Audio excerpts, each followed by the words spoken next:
ఏంటబ్బా! వుడెన్ బోర్డ్స్‌తో వచ్చింది అని చెప్పేసి చూస్తున్నారా? నేనైతే ఇవి మీషోలో ఆర్డర్ పెట్టా. రూ. 125 అయితే పడింది. నాకు 8 ఇంచెస్ సర్కిల్ అయితే తీసుకున్నాను. ఇక్కడ నేను ఆల్రెడీ ఒక ప్లేట్ మీద అయితే ట్రై చేశా. బట్ సక్సెస్ అవ్వలేదు. సో, ఇక్కడ మా ఇంట్లో పాత గవ్వలైతే ఉన్నాయి. వీటిలతో ట్రై చేస్తున్నాననమాట. సో, ఇక్కడ నేను ఒక కలర్‌ని చూజ్ చేసుకున్నాను. నేనైతే గోల్డెన్ కలర్ చూజ్ చేసుకున్నా. మీకు నచ్చిన కలర్ మీరు చూజ్ చేసుకోండి. ఎలాగో సమ్మర్ హాలిడేస్ కాబట్టి ఖచ్చితంగా ట్రై చేస్తారనుకుంటున్నాను.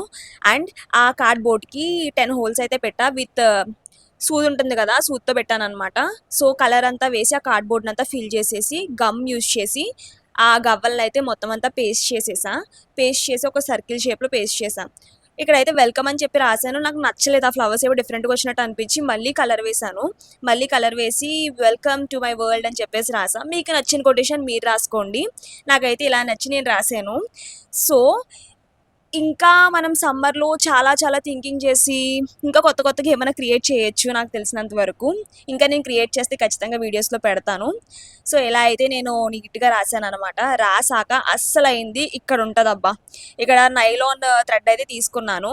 నైలాన్ థ్రెడ్ తీసి ఈక్వల్ సైజెస్‌లో మనం వాటిల్ని సైజ్ చేసుకోవాలనమాట. అప్పుడు మనం తీసుకున్న గవ్వలుంటుంది కదా! అదే శంఖాలు. శంఖాలకి హోల్స్ ఉన్నాయన్నమాట ఆల్రెడీ. ఆ హోల్స్‌లో నేను పెట్టేసాను. మీరు హోల్స్ ఉన్న శంఖాలైతే కొనుక్కోండి.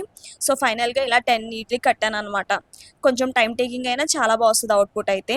సో, ఫైనల్‌గా ఇంకా మా ఇంట్లో పెరల్స్ ఉంటే వాటిల్ని ఇలా చేస్తే 1 అవర్ పట్టిందనమాట. చాలా టైం పట్టింది. సో, ఇంకా నేను కార్డ్‌బోర్డ్‌కి పెట్టిన హోల్స్‌లో వీటిల్ని పెడితే ఫైనల్ అవుట్‌పుట్ అయితే ఇలా వచ్చింది. నాకైతే చాలా నచ్చింది. Thank you for watching. Please subscribe to my channel.